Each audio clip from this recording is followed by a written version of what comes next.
Dalam dunia perkerisan, banyak sekali istilah-istilah Jawa yang barangkali asing terdengar di telinga kita. Seperti istilah bathok mengkurep, nguceng mati, sabit rontal, ngadal meteng, botor rubuh, gelung wayang, nguku bimo, dan masih banyak lagi. Dan banyak juga di antara istilah penyebutan tersebut dipakai untuk membedakan tangguh keris, serta membedakan keris sepuh dengan keris kamardikan. Dan di pembabaran pusaka yang satu ini, kebetulan ada salah satu istilah yang bisa menambah kebenaran bahasa kita seputar dunia Tosan Aji. Maka jangan kemana-mana, mari kita bahas dulu dari warangkanya. Pusaka dengan warangka ladrang kasatriyan, Surakarta dari bahan kayu pinisium yang tampak nginden gemerlapan. Dilengkapi dengan pendok blewah bahan tembaga yang cukup tebal. Dan pada bagian belakangnya itu ada ditatah dengan lambang Radia Laksana. Lambang tersebut sebagai identitas dari Kasunanan Surakarta di Ningrat. Busana pusaka ini memang secara keseluruhannya begitu nampak gagah, sangat berwibawa, dan pastinya tutut hati.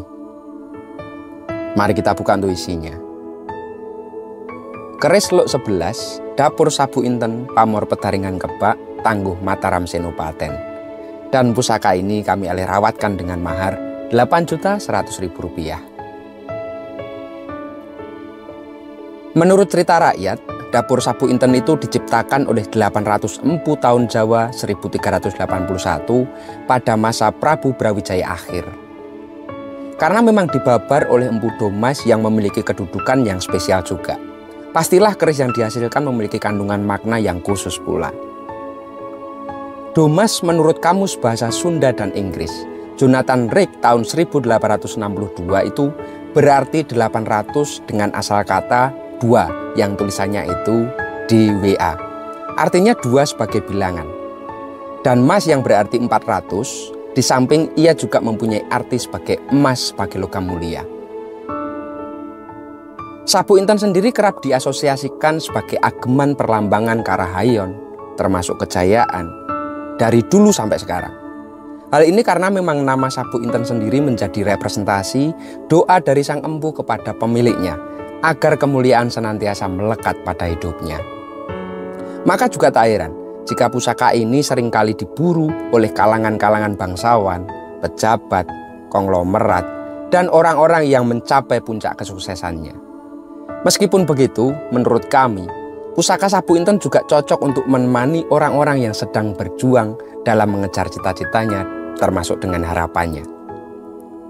Jika dilihat lebih detail, pada bagian gonjo dan gandik pusaka ini terlihat sebuah bekas kinatah yang tersisa sedikit emasnya, dan sisa-sisa guratannya itulah yang disebut dengan cacah gori. Nah, ini istilah baru kan? Cacah gori pada budaya Tosan Aji itu memang digunakan untuk menyebut ornamen dasar berupa cacahan atau pecahan-pecahan kecil atas besi Tosan Aji yang hendak ditempeli emas atau dikinatah maupun disinarasah. Jadi cacah gori itu merupakan motif pahatan untuk tempat menancapkannya emas pada bilah keris. Gori sendiri secara harafiah adalah nama untuk buah nangka muda. Biasanya buah itu memang disajikan diiris-iris atau dicacah menjadi potongan-potongan kecil. Dari sinilah muncul penyebutan cacah gori sebagai bentuknya menyerupai cacahan atau potongan kecil-kecil yang lantas menjadi ornamen dasar pada bilah keris yang akan ditanam emas. Tidak hanya dalam Tosan Aji saja, istilah cacah gori ini pun juga bisa ditemui pada budaya batik, wayang ukiran, dan beberapa produk budaya lainnya. Sedangkan fungsi cacah gori pada Tosan Aji itu sendiri adalah agar emas yang hendak ditempelkan bisa benar-benar melekat atau istilahnya itu nyakot pada bagian besinya, yang kemudian emas tersebut diukir dengan motif-motif yang diinginkan.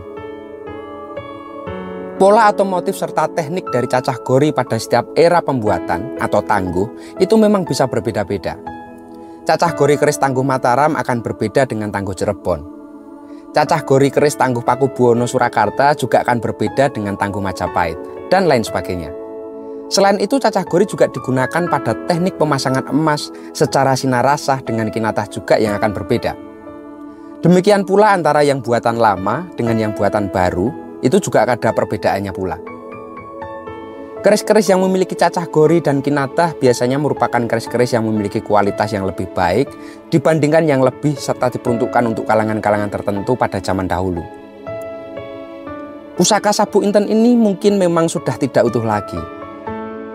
Terlihat dari sogokannya yang sudah berlubang dan kinatah emas yang hanya tersisa sedikit saja.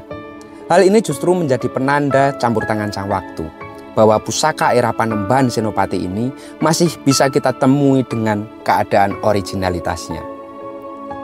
Meskipun tidak utuh lagi, keris sabuk inten ini memang masih mampu membawa kesannya sebagai pusaka yang sangat berkelas dengan looknya yang belum pugut, sekar kacangnya masih nampak demes, serta beberapa bekas rician yang masih menyisakan ornamennya.